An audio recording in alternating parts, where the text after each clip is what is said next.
Hi, it's Ruby Maguire of Be the Coach You Dream to Be, and I'm here today with a little bit of an odd video for you.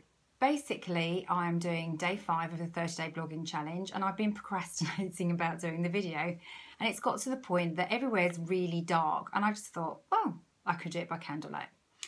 So I thought I'd tie that into my theme as well. Now, if you've been watching my videos, you may think that every room in my house is red. It actually isn't. I have just got a couple of rooms that have got red in. It's just, that's all, the only place I've taken you so far. Maybe I'll take you somewhere else in the house. So I want to talk to you about the point when an ideal client comes to work with you. You need to know this for your own clients because it will really help you understand how you can best help them. So for my ideal clients, basically they get to that point where they're burning the candle at both ends. So they might be running their business as a hobby and all of a sudden they want to turn it into a proper business. And I say hobby, it's not been intentional, but that's kind of what it's turned into.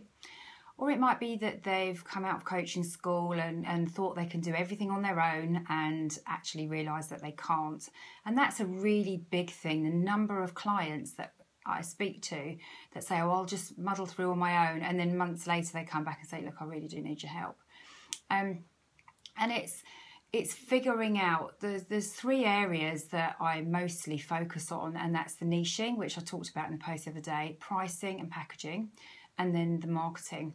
So pulling those 3 together. So it's really, they're really not clear on who their ideal clients are, and that's causing then major issues in terms of getting in front of the right people, putting the right messages out there, knowing what to write. So they're going round and round in circles, literally burning the candle at both ends because they're working flat out trying to make their business work. And in a podcast earlier this week, I was talking about, when is it time to quit? And because of some of these reasons, because they don't get help and support up until that point, that can be very real in terms of, quitting's a very real thing on the cards. So, as I was saying, it's really important to know when do your ideal clients come to you? How can you help them? Because actually it's about speaking to them earlier, helping them to understand that you can help them past that point a lot quicker.